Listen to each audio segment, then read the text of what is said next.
JMD खबर के माध्यम से हम रोजाना आपको उन कोरोना योद्धाओं की परेशानियों से रूबरू करा रहे हैं जिन्होंने बीते दिनों जिस समय एक कोरोना के हाल कारण एकदम बद से बदतर हालात हो चुके थे। आप देख सकते हैं इस वक्त हम मौजूद हैं इको गार्डन में। कल हमने आपको बताया था कि इनकी संख्या दिन पर दिन बढ़ती जा रही है, लेकिन आप देख सकते हैं कि आज जो एम्बुलेंस कर्मचारी हैं उनकी संख्या 5000 से भी ज़्यादा यहाँ पर हो चुकी है और आज यहाँ पर महिलाएं भी शामिल है।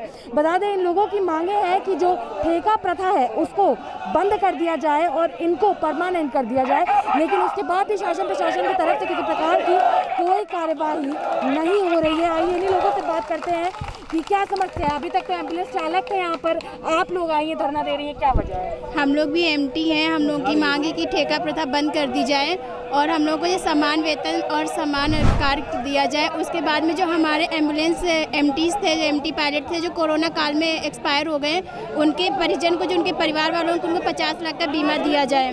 और बाकी यही सारी मांगे कि ठेका प्रथा, जब गवर्नमेंट की एम्बुलेंस है, गवर्नमेंट सैलरी दे रही, तो बीच में ठेकेदारी कहाँ से आ रही है? फिर क्या कहेंगे, कहाँ तक बात आगे बढ़ी? आज संख्या इतनी ज़्यादा हो गई है कि सब कुछ एकदम बेकाबू हो रहा है, इतनी ज़्यादा संख्या, क्या कहेंगे? जी, हम लोग इस कड़ी धूप और मेहनत में अपने हक के लिए लड़ने आए हैं।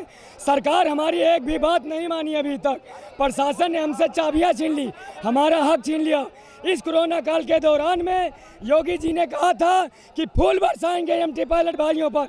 हमने मुरादाबाद में हमारे ऊपर थूका गया, पेशाब किया गया, लाठी मारा गया, ईंट से मारा गया, फिर भी हमने कोरोना में मेहनत की। आज फूल बरसाने की जगह 6-7 जिलों में लाठियां बरसाई गई। हम अपने हक के लिए लड़ेंगे, इन भाइयों के लिए लड़ेंगे। हम इस धूप में लड़ेंगे, पानी में लड़ेंगे, बरसात में लड़ेंगे। हमें परमानेंट किया जाए, समान कार्य, समान वेतन लागू किया जाए।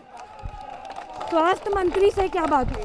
मैम देखिए, स्वास्थ्य मंत्री जी से अभी हम लोगों की कोई भी मुलाकात जो है सार्थक नहीं साबित हुई है। स्वास्थ्य मंत्री जी बिल्कुल मूकदर्शक बने हुए हैं, ना तो वो कुछ बोल रहे हैं न कह पा रहे। हम लोगों को आउटसोर्सिंग में झोंक करके केवल शोषण किया जा रहा है। और जो हमारी कंपनी जीवीके है वो एक नंबर की चोर और फराड कंपनी है, वो केवल शोषण करती है। अब हम लोगों की एक ही मांग है कि हमको एनएचएम में शामिल किया जाए, समान कार्य, समान वेतन दिया जाए। उत्तर प्रदेश के कोने कोने से हमारे एमटी पायलट भाई आए हुए हैं, आ रहे हैं और आएंगे। प्रशासन से हमारा ये अनुग्रह है कि वो हम लोगों की मांगे पूरी करें, तत्काल पूरी करें, वरना धरना इतना उग्र होगा कि उनको संभाल पाना बहुत बड़ा मुश्किल होगा। जय क्या कहेंगे, इतनी सारी संख्या बढ़ चुकी है। एक मिनट, क्वेश्चन तो सुनने दो। इतनी भारी संख्या हो चुकी है यहाँ पर, पूरा इको गार्डन आज आप ही लोगों की कर्मचारियों से भरा हुआ है। कहाँ तक बात पहुँची है, क्या लगता है क्या होगा? जी, मैं आपके माध्यम से बताना चाहता हूँ, ये इको गार्डन तो अभी कुछ नहीं भरा हुआ है। इससे अधिक तादाद में जितना कर्मचारी है सब आएगा, क्योंकि हमारे नेता को, हमारे हनुमान पांडे प्रदेश अध्यक्ष जी को रात में उनको उठाने की कोशिश की गई है शासन प्रशासन द्वारा। ये हम लोग बिल्कुल बर्दाश्त नहीं करेंगे। अपनी मांगों को लेकर हम लोग बैठे हैं और मरते दम तक बैठे रहेंगे। कोई भी कितनी भी ताकत लगा ले, जब तक हमारी मांगे नहीं मानी जाएंगी हम लोग ऐसे ही धरने पे बैठे रहेंगे, क्योंकि हमारा शोषण बहुत हो चुका है। हमारा सम्मान जो दिया गया था हमको, वो ले गया है। जो कोरोना योद्धा का सम्मान जब महामारी में कोरोना काल में चल रहा था, कोरोना योद्धा का जो उपाधि दी गई थी वो हमसे छीन ली गई है। हमारे कर्मचारियों को जीवीके कंपनी ने निकाल दिया है। 1000 कर्मचारी पूरे उत्तर प्रदेश से निकाले गए हैं। जो हमारे शहीद भाई थे, कोरोना काल में शहीद हुए थे, उनके परिवार वालों को अभी भी जो सुविधा 50 लाख की दी जा रही बीमा सुविधा, वो अभी तक नहीं दी गई है। हम लोग तब तक बैठे रहेंगे, हमारा समान कार्य, समान वेतन जो है वो लागू किया जाए, हमारी मांगे पूरी करी जाए और हमारे कंपनी द्वारा जीवीके जो कंपनी है, हमारे भाइयों का जो टर्मिनेशन लेटर जारी किया गया है उसको वापस लिया जाए, नहीं तो उग्र आंदोलन होगा। ये इको गार्डन फुल मिलेगा। हम कर्मचारियों की एकता हम सबको देखनी पड़ेगी, हमारी मांगे पूरी करी जाए। बहिष्कार किया है आप लोगों ने, कब तक जारी रहेगा? जब तक हमारी मांगे नहीं मानी जाएंगी तब जब तक हमारी मांगें नहीं मानी जाएंगी तब तक ये अनिश्चितकालीन धरना जारी रहेगा और अगर ज़रूरत पड़ेगी तो हम विधानसभा के लिए भी कूच करेंगे। अगर हमारी बात नहीं मानी जाती तो हम सभी कर्मचारी यहीं पर आत्मदाह करेंगे। क्या कहेंगे? हमारा कहने का उद्देश्य है माननीय मुख्यमंत्री जी या तो हमारी बात मान लें, हम लोगों को एनएच में शामिल कर लें, ठेका प्रथा और जीबीके को यहाँ से भगा दें। नहीं, कल सुबह हम लोग यहाँ पे आत्मदाह करेंगे, कुछ भी करेंगे, आखिरी लड़ाई हम लोग भूख हड़ताल करेंगे। जिम्मेदार कौन होगा? जिम्मेदार सरकार और कंपनी। सरकार होगी, क्यों? सरकार के हम लोग बच्चे हैं ना, सरकार के लिए काम किया है। कोरोना काल में सरकार ने हमको क्या कहा था, हम लोग मान कोरोना योद्धा हैं, आज हम गुंडे हो गए उनके लिए। किसके लिए लड़ेंगे? कौन गुंडा बोला? कंपनी ने बोली गुंडा, जीबीके एमआरआई और स्वास्थ्य मंत्री कानों में तेल डाले हुए बैठे हैं, कहते हैं तो कंपनी के हैं, हमें क्या मतलब? जब हम कंपनी के थे तो हमसे ये मालूम कि कोरोना काल में हमसे ये बताओ सुविधा ली गई है। हमारे स्वास्थ्य मंत्री जी कह रहे हैं कि हम मार्केट से पकड़ लेंगे, गांव से पकड़ लेंगे, एम्बुलेंस चालक एम्बुलेंस। क्यों कह रहे हैं सर? अब पता नहीं क्यों कह रहे हैं, स्वास्थ्य मंत्री जी से पूछा जाए। क्या हम लोग यहाँ के वोटर नहीं है क्या? जाके हम लोग तो उत्तर प्रदेश के निवासी हैं। 2022 में जब वोट मांगने आएंगे तब क्या होगा? इसका इनको बहुत गंभीर परिणाम उठाना पड़ेगा और मैं अपील करूंगा जितने कर्मचारी हैं, ये सरकार विरोधी है, ये सरकार विरोधी है। अगर हम लोगों को मांग नहीं सुना जाता है तो इसका परिणाम 2022 में भुगतना पड़ेगा, क्योंकि हम लोगों की 20,000 की संख्या है और 20,000 कर्मचारी के पीछे उनका बहुत बड़ा परिवार है। इसलिए सरकार से अनुरोध है हमारी मांगों पर उचित कार्रवाई करें और हम लोगों को संतोषजनक समाधान मिले। वरना योगी जी आप तैयार हो जाइए, 2000 में आपकी विदाई तय है। क्या कहेंगे? जी, मैं इसलिए यहाँ पे धरने पे बैठी हूँ क्योंकि यहाँ पे हम लोग हमारे जो भी कर्मचारी हैं वो कंपनी के द्वारा निकाले जा रहे हैं और हमारे हनुमान पांडे जी को गिरफ्तार किया गया है। हमारा अनुरोध है जीबीके से कि उनको हमारे लोगों के बीच में लाया जाए और हमारी जीबीके मांगे हैं जीबीके से कि जो हमको परमानेंट किया जाए, क्योंकि हम लोगों के नौकरी का कोई भी वो नहीं है, अगर मतलब कि कहाँ भी हम लोग। क्यों गिरफ्तार किया गया, क्या कारण है? जी देखिए, हमारे यहाँ जो एमटी पायलट हैं काम करने से मना कर रहे हैं, क्योंकि हमें सैलरी बताई गई थी। यहाँ जीबीके रेड्डी साहब ने कहा था 16,700 कुछ रुपए मिलेंगे, जबकि हमारी सारी सैलरी काट के 12,000 रुपये मिलती है।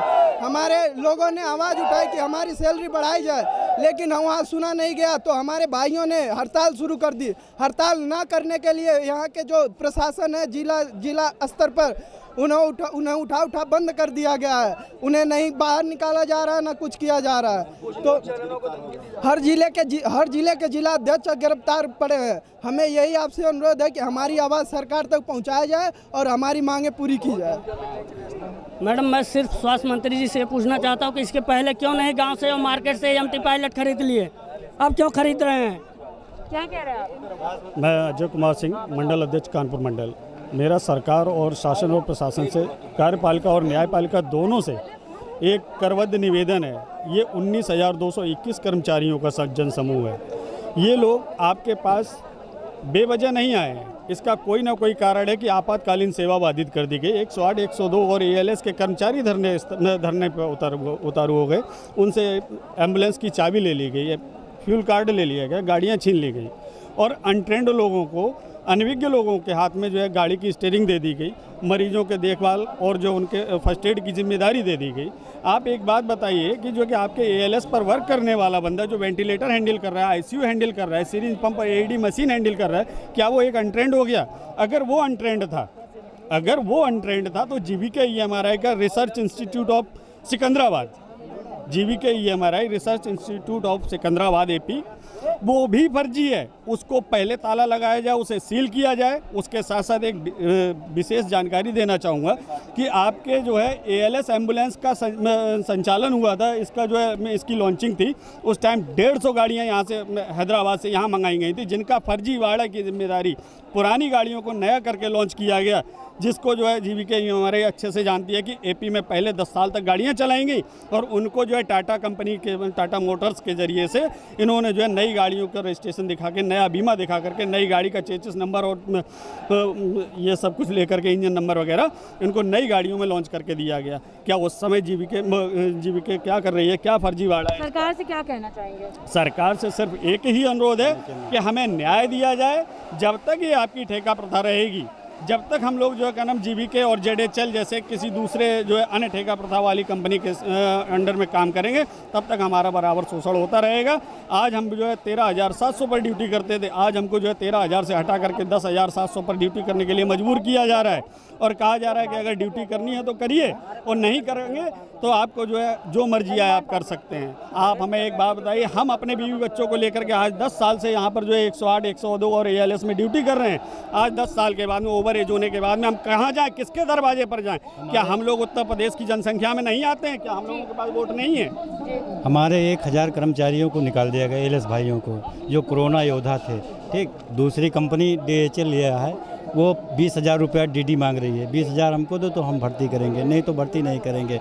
और हम लोग जो है जब नेता मंत्री विधायक सब लोग घर में घुसे रहते थे तब हम एम्बुलेंस भाई जो है सबकी मदद करते थे, और आज हमको जो है गुंडा बताया जा रहा है। प्रधानमंत्री जी ने कहा था कि एम्बुलेंस कर्मचारियों का सबसे बड़ा योगदान रहा, आज हमको गुंडा बताया जा रहा है। ठीक, हमको मुख्यमंत्री जी से, माननीय मुख्यमंत्री जी से ये मांग है कि हमको सभी को जो है जितने एम्बुलेंस कर्मचारी हैं इनको NHM के तहत किया जाए और ये जो GB के ठेका पड़ता है इसको ख़त्म किया जाए।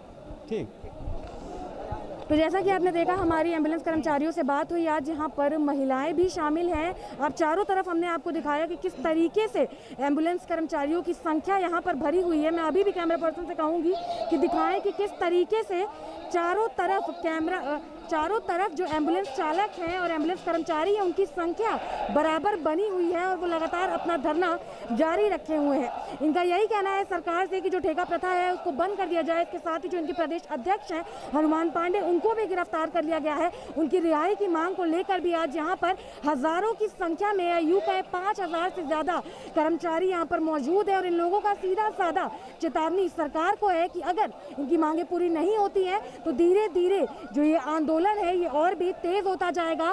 फिलहाल के लिए इतना ही। कैमरा पर्सन अभय के साथ मैं शिवांगी, JMD खबर लखनऊ।